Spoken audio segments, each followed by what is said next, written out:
Europæisk Folkemøde skal komme til Svendborg, fordi vi har rammerne til det. Svendborg ligger midt i Danmark. Vi ligger infrastrukturelt rigtig godt og har motorvejen også lige til døren.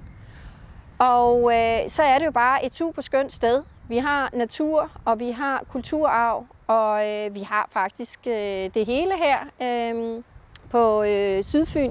Ja, så ligger vi lige ved vandet, har havnen, og det har jo en lang historie, fordi at vi jo her i Svendborg var Danmarks udsyn til verden, når vi kigger tilbage på historien. Det gør jo, at vi har faktisk en historie, som passer rigtig godt ind i ideen om et europæisk folkemøde.